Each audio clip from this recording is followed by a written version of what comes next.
네, 오늘장을 명쾌하게 저격해보는 람 기자의 3시 40분입니다. 안녕하세요. MTN증권부 김혜람 기자입니다.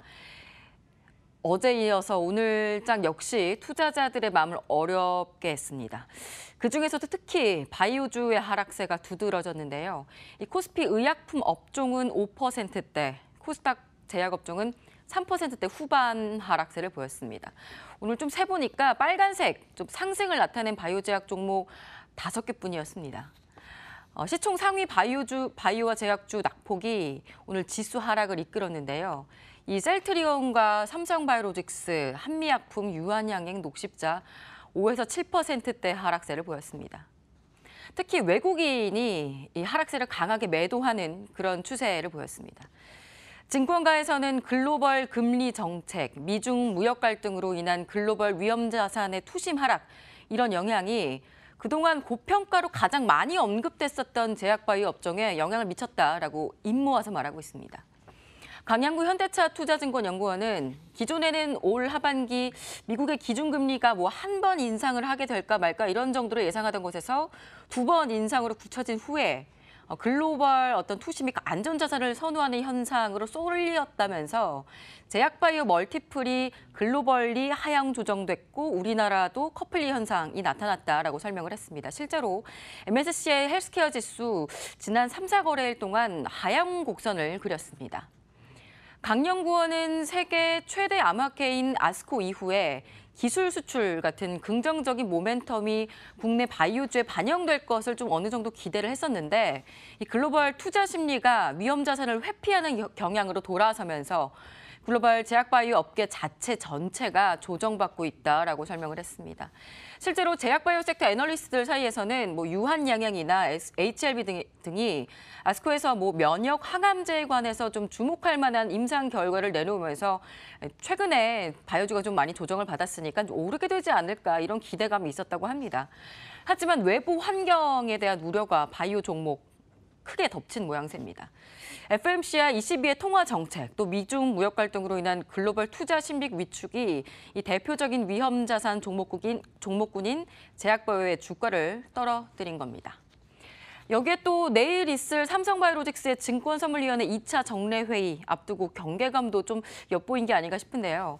금융위는 금감원 관계자만 참석한 임시증선위에서 2015년 이전의 회계 처리 적정성 여부까지 검토해야 된다는 의견이 나왔다고 이렇게 제시했다고 심지어 공개를 했죠.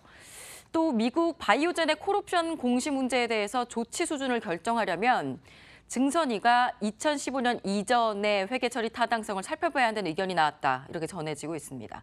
이 바이오젠이 콜옵션을 고려하려면 삼성바이오가 처음 2012년부터 바이오에피스를 관계회사 공정가치로 회계 처리했어야 한다. 이런 의견이 제기됐다는 건데요.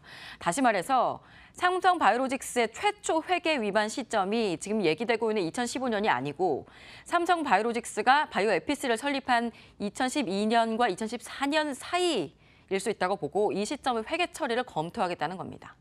김미연 유진투자증권연구원은 2015년 이전의 회계 적정성까지 검토하겠다는 증선위의 의견, 이 고의적 분식 회계를 들고 주장해왔던 참여연대 측 주장과 비슷하다는 견해가 나온다라고 말했습니다. 증선위가 심의 중인 사안의 내용을 공개하는 것 굉장히 이례적인 상황인 만큼 매우 숨가쁘게 돌아가고 있습니다. 또 이 밖에 높아진 바이오주 공매도 비율도 좀 주목할 만한데요. 지난 12일과 15일 시총 상위 바이오주들의 공매도 매매 비중이 어떻게 되는지 좀 살펴보겠습니다. 메디톡스 0.64%, 5.95%까지 올랐고요. 셀트리온은 5.14%, 10.23%까지 올랐습니다. 한미약품도 19.47%에서 11.07%로 좀 줄어들긴 했지만 여전히 10%를 넘는 높은 수준을 보였습니다. 셀트리온 제약도 마찬가지로 매매 비중이 높아졌습니다. 여기에 대해서 좀 익명을 요구한 증권업계 관계자는 실제 헬스케어 펀드를 운용하는 외국인 투자자들은 우리나라 제약바이오 시장이 이미 성숙 단계에 접어들어 있는 미국 헬스케어 시장에 비해서는 성장 초기 단계로 보면서 옥석 가리기 종목 투자를 좀 어느 정도 고려하면서 권하고 있는데 반면 과도하게 올랐다 싶으면 팔고 너무 내렸다 싶으면 사는 퀀트 방식의 외국인들의 매도는 반대로 최근 들어 많이 쏟아지고 있다라고 말했습니다. 실제로 오늘 바이오주 매도 상위 창구를 보니까요. CS나 메릴린치 등 외국계 증권사가 상위 매도 창구를 많이 차지를 하고 있었습니다.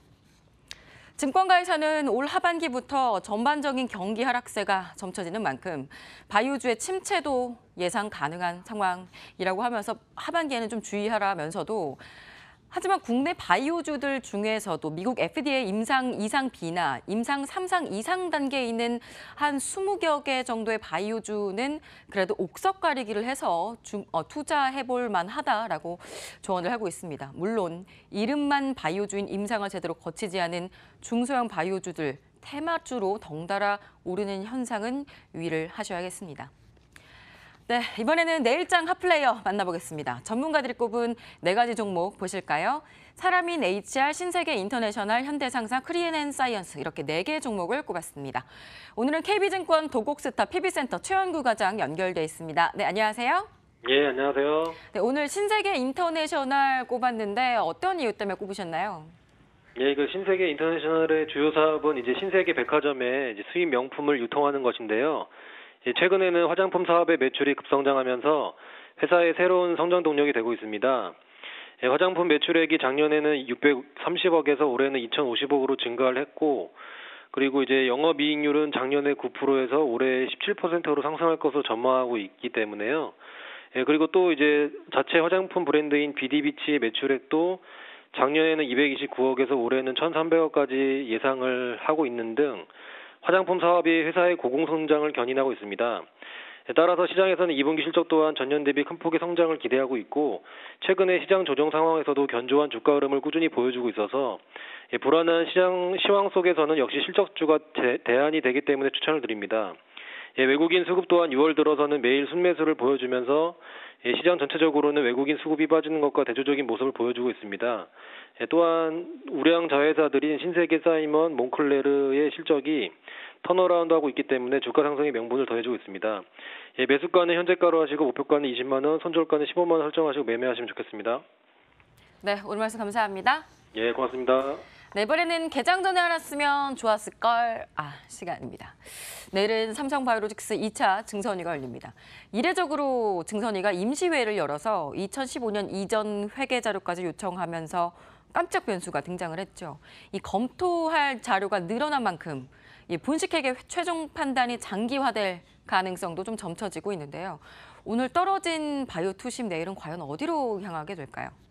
또 22회 연례 중앙은행 포럼도 열립니다. 만일 이 자리에서 마리오 드라기 총재가 또 한 번 완화적인 자세를 드러낸다면 유로화 하락세, 달러 강세 더 커질지도 모르겠습니다. 또 내일 금융당국은 심상치 않은 금융 상황을 점검하는 회의를 엽니다. 지금까지 람 기자의 속 시원한 3시 40분이었습니다.